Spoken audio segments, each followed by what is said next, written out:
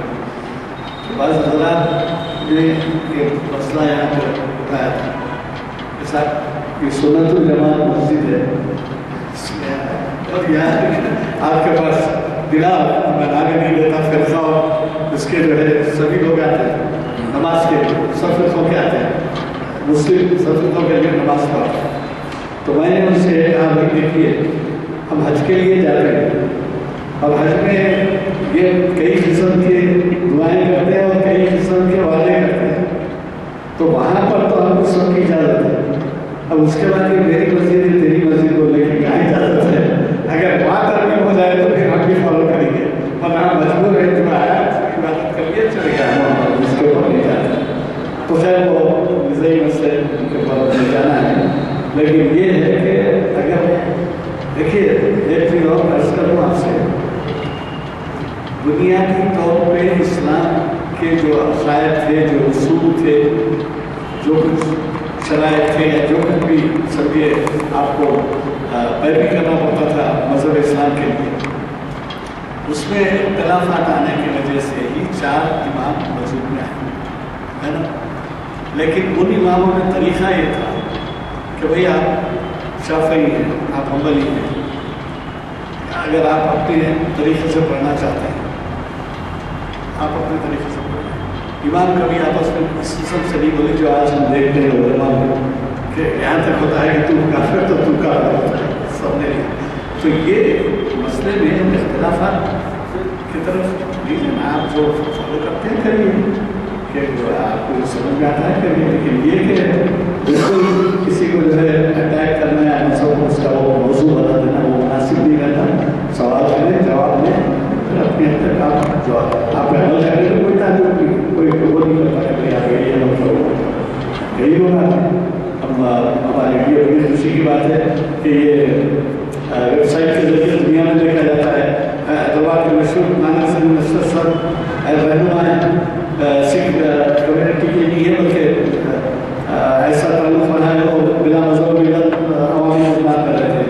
اب وہ پرسوں آپ کو معلوم ہے 2-3 لاکھ کا جو مجمع ہوا اس میں آپ کی تقریر کئی مرتبہ اس میں واہ واہ ہوئی ایسی تقریر کیا. تو یہ بات کہ جو ہے اختلاف ہو الگ ہے لیکن اس کو موضوع بھی بنانا چاہیے اور اس کو کسی قسم کا ایسا ایشو بھی بنانا چاہیے کہ لوگ آنے میں کترائیں یا دوسرے بولے کہ بھائی یہ تو بالکل بولے. یہ اچھی بات ہے.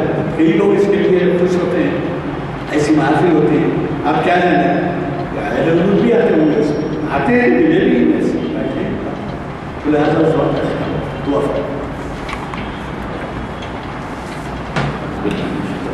اللهم صل على سيدنا محمد وعلى آل سيدنا محمد وبارك وسلم. ربنا لا تؤاخذنا إن نسينا وأخطأنا ولا تحمل علينا إصرا كما حملته على الذين من قبلنا ربنا ولا تحملنا ما لا طاقة لنا به واعف عنا واغفر لنا وارحمنا أنت مولانا فانصرنا على القوم الكافرين. سبحان ربك رب العزة عما يصفون وسلام على المرسلين والحمد لله رب العالمين. السلام عليكم ورحمة الله وبركاته.